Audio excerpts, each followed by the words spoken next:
So here we are, day 91 through 100, and this really is about a capacity for endlessness. I mean, 100 days, and there is nothing that is the same in any of these works. Some of the techniques may be the same.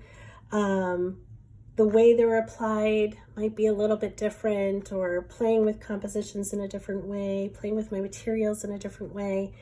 There really was no end to what I could experiment with. And when I was feeling a little empty on ideas, just going for a walk around my neighborhood or going for a quick stop alongside the road to take some photographs of some beautiful gardens, and even somebody suggesting something who was following me. She was hoping I would do some hydrangea, which is her absolute favorite flower, and she's been following along my whole process and said, hey, what about some hydrangeas? So that very day, I got some beautiful photographs and I made some hydrangea just for her. So thank you for that. And I think some of these, as I'm getting towards the end, are really, I love this one. I feel like it's really successful.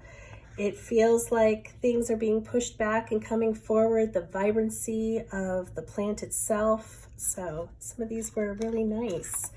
And some hostas that are growing. I don't like the flowers on a hosta, but I love the buds. And these are just this blue-green, it just was, wow, speaking to me. And this was some spiderwort growing outside in a garden, and I just loved, I love the blue of the flower, but I also love the way they come off the buds. So really, I just learned that I am so inspired by what is happening around me, the passage of time, the things that are changing and growing, and that the inspiration out there is endless. You have to go look for it. You have to find it. And how flexible I can be with how I approach things. And this was day 100, very last one.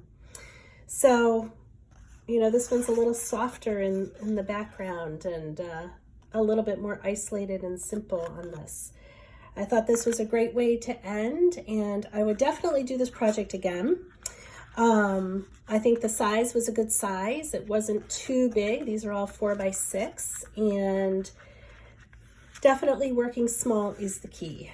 I don't have a large space anyway, so working small was really good for me. Having all of my materials right next to me all the time, having some supplies that I could take with me when I needed to take it with me was a good exercise in, working with limited materials, limited color palettes, and but allowing myself to expand when I needed to. So I would definitely do this project again, and I would recommend it to anybody who has some things that you're feeling you need to work on too. So thank you for coming along on my little look through of my 100-day project and capacity for endlessness.